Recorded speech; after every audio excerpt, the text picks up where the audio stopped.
everyone, what does a box of K-cups, a dish towel, and a basket of food have to do with tonight's topic? Okay, stay tuned.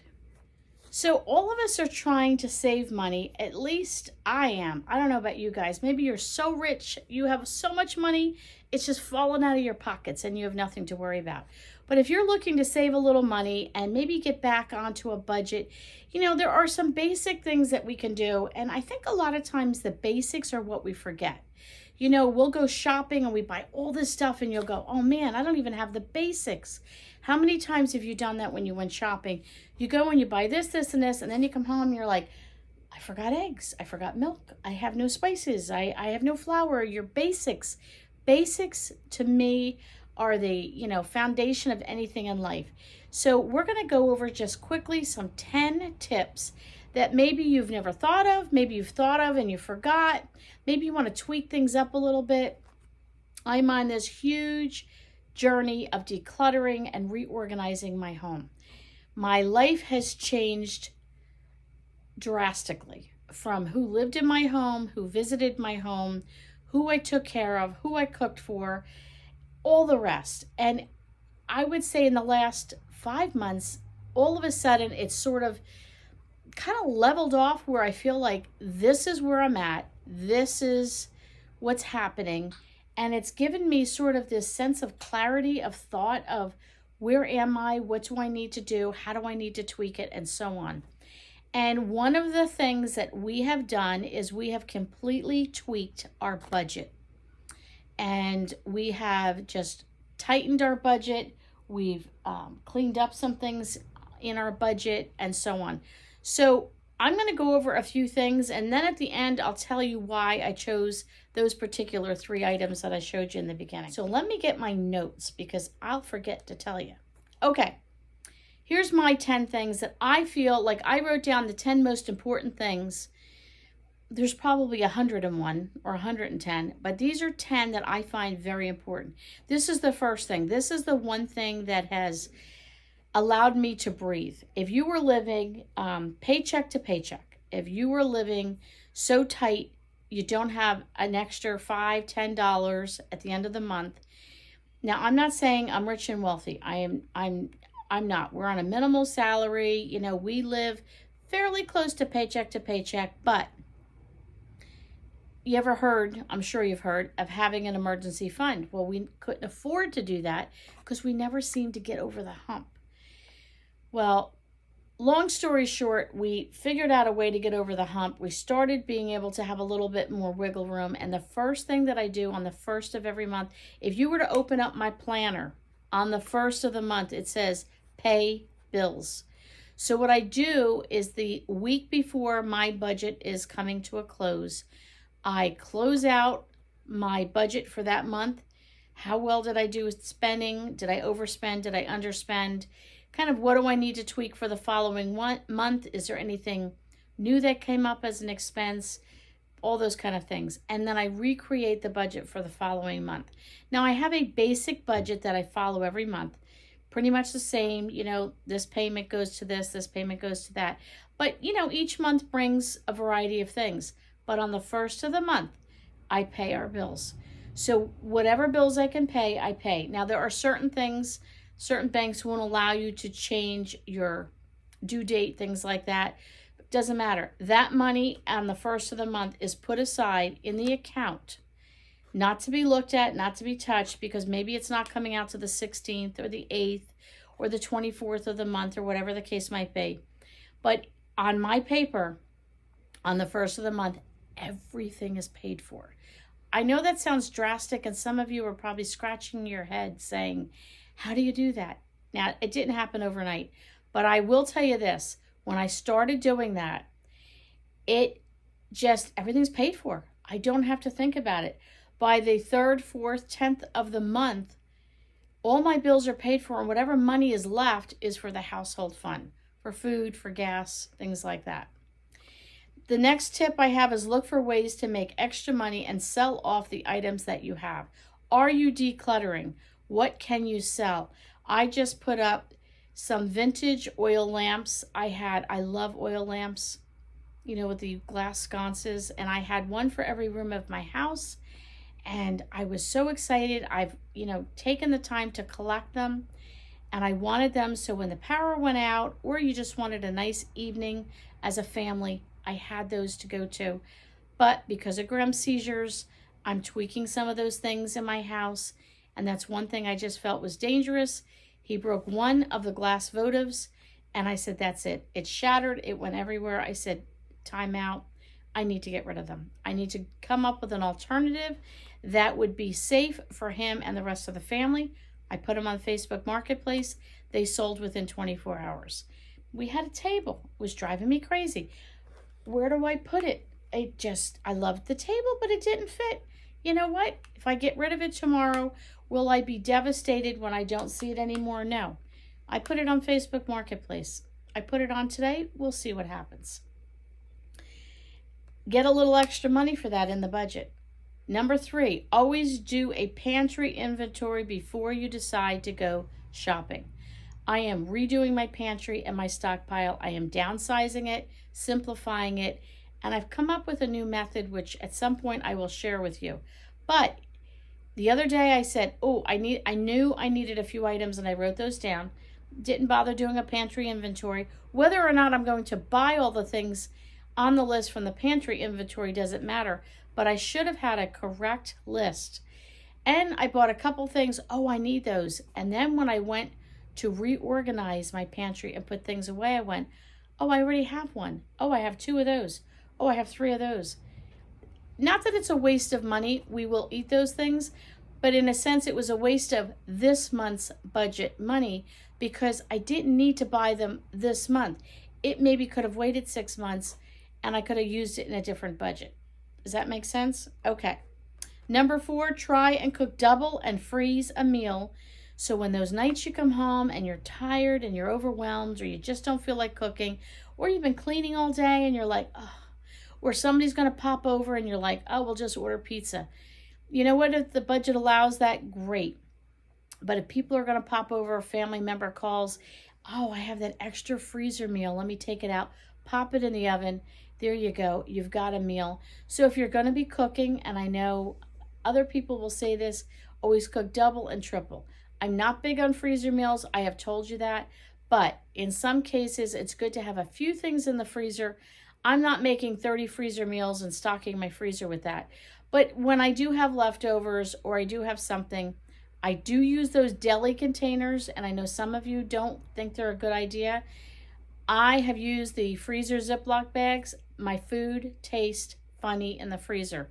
When I put them in those deli containers and I freeze them, they don't have that same freezer taste. I do use them up within 30 days. I don't like keeping them for a long period of time, but they're always good to have. Pull out quick and easy. You can do it. Okay, next, consider buying everything used. What do you mean by that? Used food? Well, maybe not used food, but discounted food.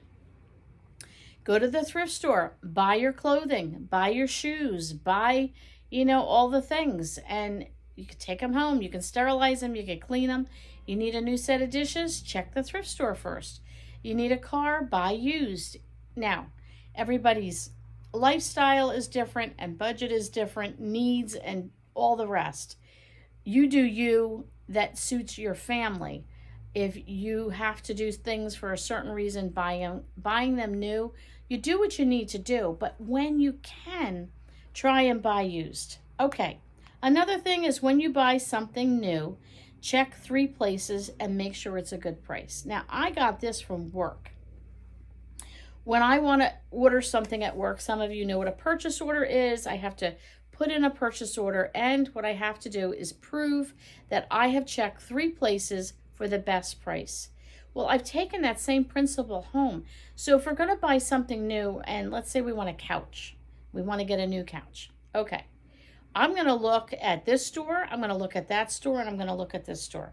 I might even look at more than 3, but I would say on an average, you should have a minimum of 3, prices that you can look at.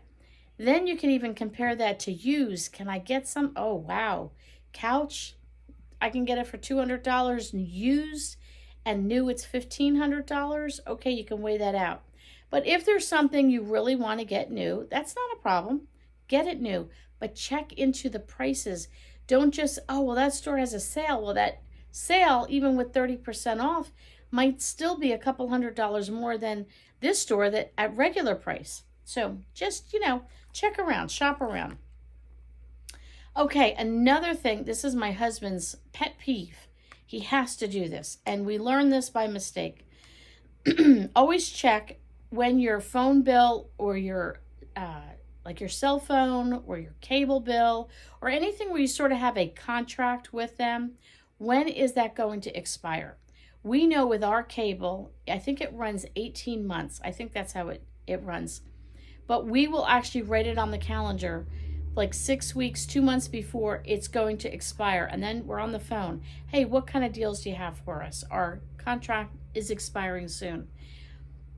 We also don't wait for that. My husband will periodically call the cable company and said, this is the plan we have. This is what we're paying. Is there anything better? He did that a few months ago, and it turned out we got the fastest, speediest internet. Now, the area that I live in, I don't care what internet you have, it stinks. But we got the best that we could get. And it was actually, I think, $10 or $12 less on our cable bill. How? I don't know. It's one of those deals. We took it. So we got the fastest internet for $12 less a month. We'll take it. But Graham is very diligent about calling all the time, calling the cable company, calling the phone company, whatever you have, check into it. Okay. Another thing is when you've made a major mistake on money, don't sit in pity, find a solution and just make it better. We've all made mistakes. We're all going to make mistakes. It happens. It's called life. You went, oh, I can't believe I just did that. Oh my goodness. Sometimes maybe you can return it. Maybe you can whatever, maybe you can sell it on Facebook Marketplace and maybe get, some of the money back, whatever the case might be. But sometimes it is what it is. You blew it. You spent it. Don't sit and wallow in it. Make a note to self. Never do that again. But then move on. Figure out if you can come up with a solution. Can you sell it? Can you get it refunded? What can you do to get your money back? Whatever the case might be. But if you are literally stuck with that item or that product or whatever, find a way to use it, make it work, and just move on. Because sometimes we get so caught up in, oh, I can't believe it. You know what? I can't believe it. My grandmother always said, give yourself 7 minutes of pity. After 7 minutes, you got to move on with life. Number 9 is don't be afraid to ask for help. What do I mean by that? Many years ago, my husband and I were not really taught well by either set of our parents. I'm not blaming them. It was just a different generation. They didn't teach things the way other generations did, but both of our parents never really taught us how to do a budget. We might have heard the fact in the house that we are on a budget, but we were never taught. So when we got married, we made some very foolish mistakes. We didn't know how to do a budget. Our budget was kind of like if you ever watch I Love Lucy and she does her budget, that's pretty much how we were. But I didn't have a Ricky coming out and yelling at me to get back on budget. Graham and I were both terrible. And some of that for Graham, numbers and seizures and epilepsy do not do well together. So Graham trying to do numbers and figures actually puts him in a seizure. So I had to step up to the plate, and I'm pretty good with numbers. So we, switched that around. But one of the things that we had to do was ask for help. And we actually went for budget counseling. And it was free. We learned how to do a budget. They gave us some great tips and helped us reorganize. So don't be afraid to ask. And the last thing I have is be realistic with your budget and create a budget that works for you. So many people will, oh, I want this budget and I want to spend this much on food and I want to spend this much on this car and so on. But the reality is this is your paycheck and this is your budget. You've got it. This is your paycheck. This should be your budget. Your budget should be less than your paycheck whenever possible. You need a little wiggle room for emergencies. You need a little wiggle room for vacation. You need a little wiggle room for sanity. So I showed you a few things. What do I have here? Now this is something we prefer K-cups We do like the, what do you call that thing? The French press. It takes time. I don't have time in the morning. Sometimes my husband, like this time at night, he wants a cup of coffee. We're not going to make a whole thing. 1 cup. This is why we go with the K-cup style coffee pot. But I went in the store tonight. They were half price. Half price. I picked up only 2 boxes. Didn't want to overdo it. I probably would have gone a little crazy because that's a really good price. And some of you are saying, you should have done it. Budget did not allow to buy that many. But I did have a little left in the budget, so I picked up 2 of these. Look for those really good deals, and even if it was not on your list, but it's a super good deal. That's why it's good to have a budget this big when your paycheck is this big, so you have that wiggle room to do things. Why did I show you this dish towel? Well, let me tell you. Buy dish towels at the Dollar Tree. We've been given gifts with dish towels and things like that. 99% of them drive me crazy because they don't absorb the water. So I decided, you know what? I'm trying to simplify. None of my dish towels matched. They look like rags. They were old. So I went on and I put in for super absorbent dish towels. Well, I got these dish towels. They ended up being like $1.52 a piece, which I don't think is bad. I have matching dish towels now in my kitchen. I got a plain gray, goes with everything. It's neutral. That's it, simplified. Yes, it was brand new, but I did check prices around. And for me, like I said, sometimes new is better for you. I wanted something that was super absorbent, that did the job, that washed well in the machine, and that it just simplified my kitchen. I did that. What is this here with a basket? These are all the foods. I have microwave popcorn, and I've got a packet in here, but it's expired. And this one, I made popcorn the other day, and I was like, oh, didn't taste so great. Well, it had expired, and because it is organic, fresh popcorn, it doesn't last like the rest of the things, so note to self, use that up quickly. I have some other things in here that I've had these for too long. This one, I've had it too long. These things are getting ready to expire. So what do I need to do? Use them up. So what I've done is got a basket, and I'll throw those things in there, leave it on the corner of the counter. So I know quickly, Lynn, you got to use that stuff up. This needs to be used up first before you do anything else. So I can find something to make with this.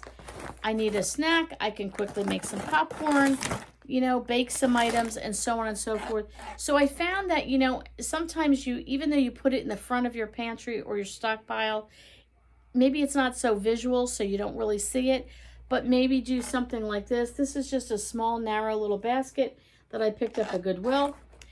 Put the stuff in there. It's going to annoy me because it's on the end of the counter, but so much so to annoy me to go, don't forget to use up these items. I don't want to throw these items out. Then that's money wasted. So if I can avoid that, I will. Hope this was helpful. If you have any good tips yourself that you want to share with me, give me some great budgeting tips on just how to do a basic budget from month to month. I'd love to hear from you. Don't forget to give it a thumbs up and subscribe. I'd love to connect with you. Thanks so much. We'll catch you all on the next video.